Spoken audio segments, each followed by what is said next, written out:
Hey,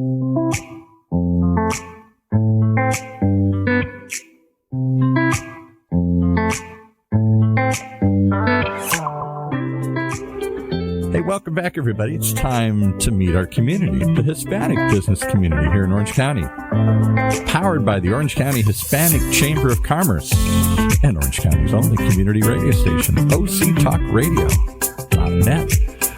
With our very special host, the head honcho himself here today, Ruben's joining us, subbing for Johnny today here. I don't know if you're up to it. I'm going to try. Thank you. I got big shoes to fill today, but yeah, thank you.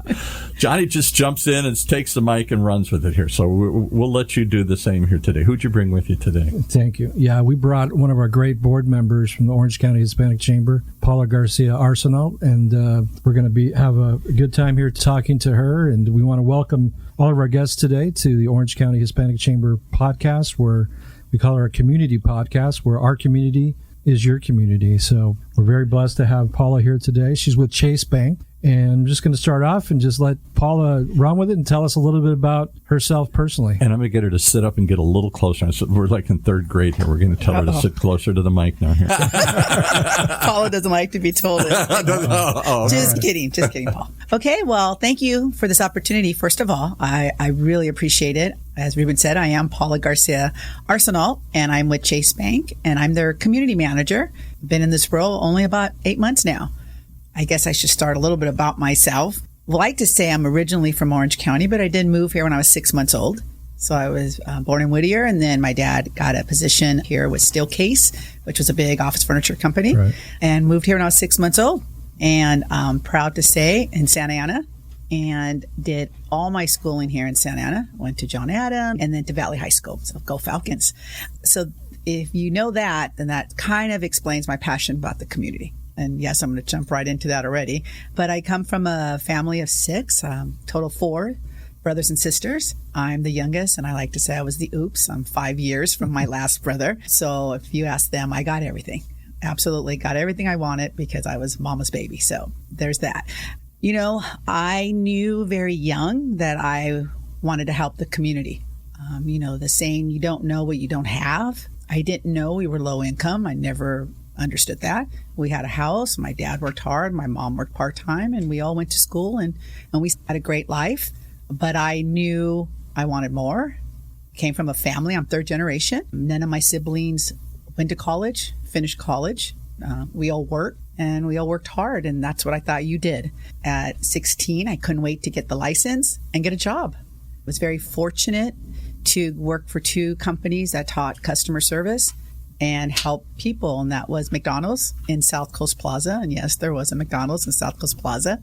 And funny story, my friend Rosie Felix, which we all know, worked with me back then at McDonald's. I didn't know that. Yeah. Okay. We didn't know that till probably about 2 years ago when we shared stories, and oh my gosh, that's where I knew Rosie. And then I was able to go and work at Disneyland. And if you know anything about me, I'm a big Disney fan. So those were the 2 companies. I started working at 16 because I wanted gas money. I wanted to be a song leader in high school, and I knew that was extra expenses, and my brothers and sisters were all working, so I thought, let me go work. And I think that's really, those 2 companies taught me about customers first, doing the right thing, and the customer service skills. And just being in that front line of people, I started to adore people, especially at Disneyland. You got to meet people from all over the world. And it was just, as they say, magical. It was fun. And I continued to do that through college. And I went to Santa Ana College. But then I started to not like the weekends and working the churro stand until midnight and then having to clean it till 2 in the morning. So I thought it was time for a real job. And that's when I got into banking. I am very fortunate to be in banking for 30 years. Worked for Wells Fargo for 20 years, and then had an opportunity to go into a small community bank called Farmers and Merchants Bank, where I learned more about the community. I'll stop a little bit there because I stayed in the community until about 22, 23, and did what a lot of us did and started our families and moved out and went to the Inland Empire to purchase the first home. Left Orange County, and then all my brothers and sisters and my dad, we all moved to to Riverside. And then I was out there for 20 years, worked for Wells and thought it was great and was going to stay. And then I had an opportunity to come back to Orange County in 2008. And that's where I started to come back with Farmers and Merchants Bank. And like I said, that's where I think my community and my passion started. Got involved with the Santa Ana Chamber of Commerce, which I'm a board member of. And then a few years later, got involved with the Hispanic Chamber of Commerce and also a board member with High School Inc. Again, I don't know how deep we should go, but that's where I really said, okay, this is my opportunity. Santa Ana Chamber got me connected with High School Inc. And then the Orange County Hispanic Chamber of Commerce got me connected with the Youth Chamber. And so the youth, the passion piece of it is where I said, you know what, I need to help these students. My story we talk about, and Chase kind of likes us to talk about our story, is I never finished college. And it is probably one of my top 3 regrets of life because I started working. And I had the opportunity at 20 to start working for a bank and had great mentors and great opportunities. And I followed that, and going to school full-time also at Santa Ana College at night. It was just too much. And I gave up the college career, and I've been very fortunate. But as we all know, that education is a huge piece. And I think, actually, I should say I know. That's why I push so much for the college students and the high school program to continue the education and get that next step. Well, that's great. I mean, we know you've done a lot of different leadership roles here in Orange County. You've been the chair of the Santa Ana Chamber. Yes. You've been on the board of the Orange County Hispanic Chamber, and just your involvement's just been fantastic. What your current role with Chase, though, community manager? Can you define exactly what community manager does and what makes it kind of appealing to you and compelling, and what gets you up every morning doing it? Yeah, no, absolutely. Thank you, Ruben, for asking that. So I'm the community manager. I left banking after 30 years and went into the nonprofit world because I was so passionate about giving back to the community. And I was with Habitat for Humanity for 5 years, which taught me so much about the nonprofit world. It's one thing to volunteer, which a lot of us do, but to actually be in that role and to really understand what the nonprofits go through and running it like a business on small staff and smaller budgets. I thought I was done with banking, and I thought this is it. A colleague of mine, our chairwoman Sylvia, gave me a call and told me about this new role with Chase, and literally, quote unquote, it's our dream job. And she said, you need to find out more about this. And this is a new initiative that Chase started back in November of 2020, part of the racial equity commitment that the bank needed to do our job. And we had a responsibility to go out into the community and be the liaison to provide the financial health that we know is needed in our communities, that they don't either get that education because they don't know, or they don't trust banks, or they could possibly be intimidated to walk into a bank.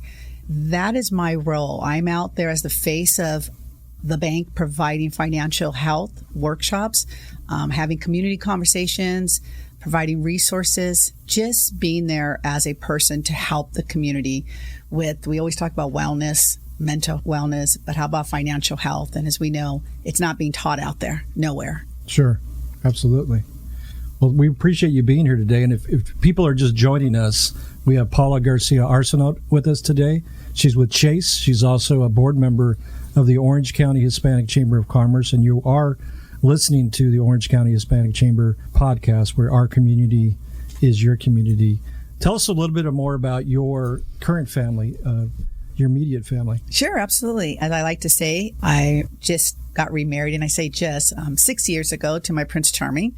People might not know, I've known my husband Mike since kindergarten. So we went to kindergarten, elementary, junior high, and high school together. We're just buddies and just friends, and reconnected, of course, on Facebook. I am blessed with 3 stepchildren, and then I have my daughter.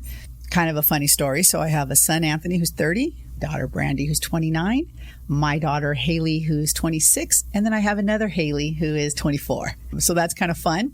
Unfortunately, my stepchildren live in Colorado, so we don't get to see them as much as we'd like, but it's fun, it's great, and somebody knew that I was going to have 3 more. So now I have a total of 4 children, and then, of course, 2 of my fur babies. I have a husky and bulldog mix, and then we just got a new bulldog about 2 months ago. It's fun. It's fun. And so my daughter just came back home trying to figure out some stuff, possibly going to find her own place again. And that's okay. I love having her home. Sure. So it makes fun TV nights, reality TV nights. Well, you talked about, why you wanted to be involved with the youth chamber and why youth is so important, education is so important. Tell us a little bit about the leadership qualities that you have that you try to convey to these younger people here, especially in the Orange County community. Yeah, absolutely. Working with the youth chamber, especially the college students, God, they're just amazing. They're so different than when we were in school. I think having some great mentors as I grew up in my career, I always remember that's what I want to be for them. And the opportunity that we are allowing them to meet other business folks, and not just in the business world, in the education world, in the nonprofit arena, and allowing them and letting us guide them is just amazing.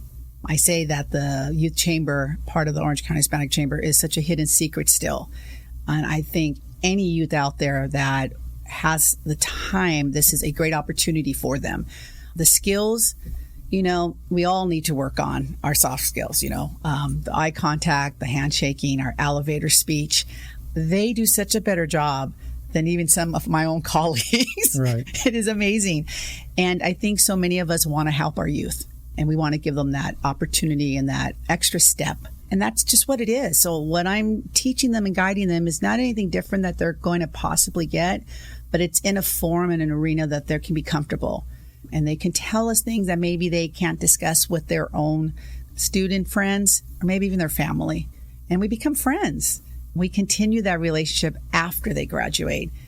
We give them the opportunity to an introduction to maybe their next, or their career, I should say, not next, their career. We open doors for them. Right. Yeah, and what Paula's talking about is, people don't know, is our Youth Chamber of Commerce, which has been around for 14 years. And we've had a great program for us here in Orange County. And through Paula's leadership and others, we're hoping to continue to expand that. And just been a phenomenal program. So thank you for your leadership and being part of that, because it's made a world of difference. Yeah, absolutely. If I could put a little plug, a shameless plug. Absolutely. We are taking applications right now up until the 15th of August for our board positions. There is no cost at all. Basically, it's their time, but it's going to be time that's going to be worth their while. No, I agree. Absolutely. Anytime you have a leadership opportunity as a young person or any person, take advantage of it. Absolutely. And this is one of those opportunities to do that. Absolutely. Let's go back to your role at Chase. Sure. What do you hope, or what was Chase's thinking? I know you kind of intimated a little bit about it, but what was their feeling about creating this job, this position, and what is their overall goal? And this, again, is my opinion, but when they originally created this, they were focusing more on the low and moderate income communities and looking more on the Black and brown communities. And again, sure, that's my passion, and I want to do everything I can to give back to my community. But there's all kinds of need out there, all kinds of need. It's not just the need. It could be what our families are paying in rent right now. Some of our families here in Orange County move to different parts of the county and might be paying 75% of their rent from their income. Sure. That's a need. And then they lack the resources for food. That was the original plan, and it's still continuing. And I know our CEO and president has already extended that, and we're going to continue this. There is 150 of us community managers in the United States, 50 of us in California, and only 2 of us in Orange County. So we're looking at expanding because we know we cannot do all the work, of course, because there is so much work to be done. But I think that the point is that we all know, and Ruben, you came from banking. I've been in banking a long time. We knew that banks had money set aside for the community, but our community didn't know that. And it's our job and our responsibility to be out there and educating the community on that, and educating and explaining and helping them come into the bank to find out about those resources. So continuing this initiative, and if we can put a stop to, or I should say a start to savings and budgeting in a family, then that will just open doors for other opportunities for them. And it's not just savings and budgeting, it's credit, it is home ownership, it is helping with youth, college, and also seniors. We're also helping with the seniors community, helping them protect themselves from identity theft and scams. So yes, we will continue this initiative, provide as much help and resources that we can. Great. Do you have an example of a program you guys are currently doing? Sure. So for me, I'm out there in the community, and I'm the one teaching the financial health workshops. Some examples of some of our communities that I've already helped in our organization. So I will say we help with nonprofits, houses of worship, neighborhood associations, and education institutions. So I personally have already worked with Del High Community Center, which we know our friend Rosie Felix is very much involved in. And Santa Ana was able to provide a 4-series course for their parents of the families who go to the after-school program, and that was savings, budgeting, credit. I was able to help my former friends at Habitat for Humanity and teaching those families on credit and budgeting after purchasing a home. I'm going to currently start working with a couple of other nonprofits here locally, and they're nonprofits that possibly don't have the expertise on the financial piece. We work with the veterans, trying to work with a couple of veterans organizations, and as I said, the seniors, a couple of after day care programs for some seniors. Well, that's great. Yeah. Do you have a story of somebody specifically you guys been able to help? Sure. I did have an aha moment at one of these organizations where the workshop was an hour long, and then we usually keep about 15 minutes to a half an hour for questions and answers.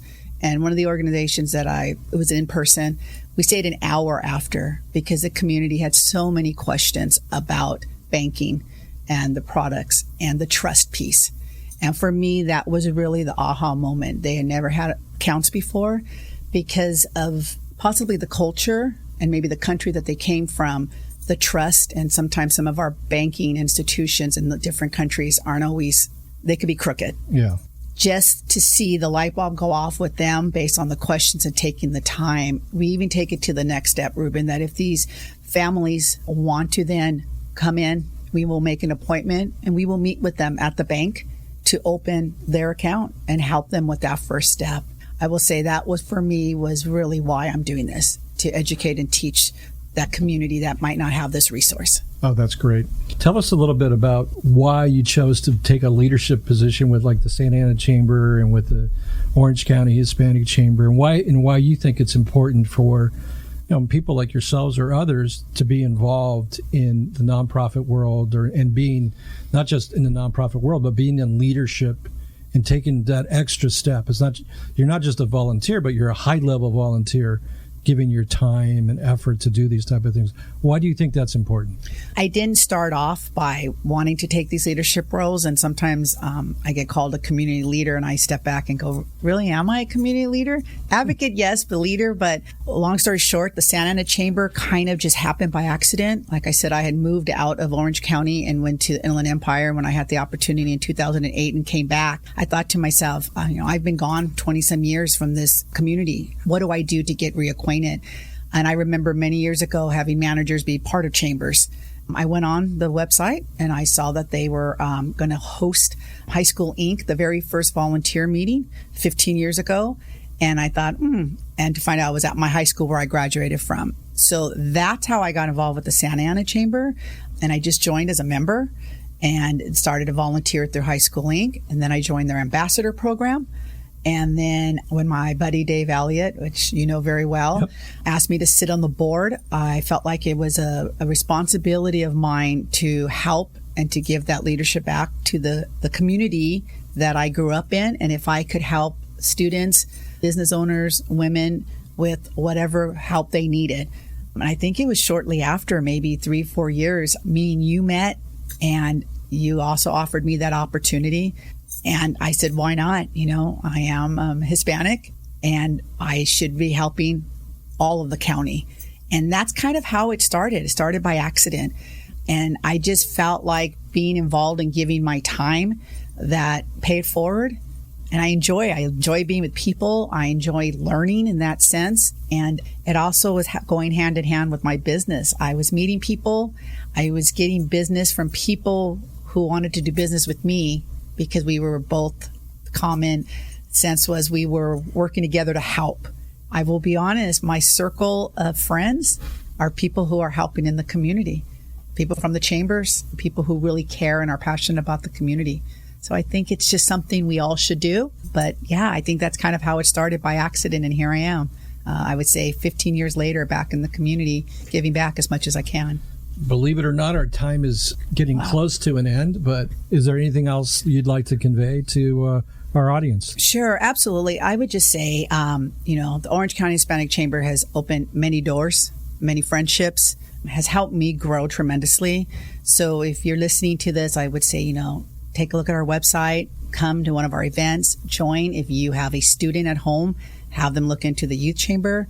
And just want to say, thank you so much for this opportunity. And if somebody could use any of my resources through my full-time job, we tease a lot of time that our full-time job is always volunteering and helping, but I'd love to do whatever I can for the community, and they can just reach out to me, or they can reach out to the chamber. But thank you. Please thank our guest, Paula Garcia-Arsenault, for being here today from Chase Bank, and we appreciate your leadership. For people who want to get involved with the Orange County Hispanic Chamber, please visit our website at ochcc.com.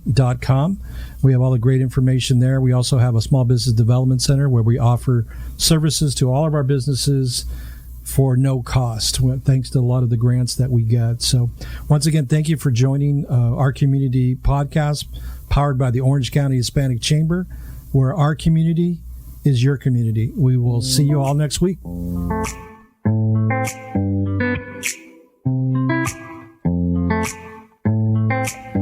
Well, there you have it. Another great reason to tune in each and every time to meet our community, the Hispanic business community here in Orange County. Powered by the Orange County Hispanic Chamber of Commerce and Orange County's only community radio station, OC Talk Radio. Streaming live from our studios here at the University of California, Irvine's Feel Applied Innovation Center.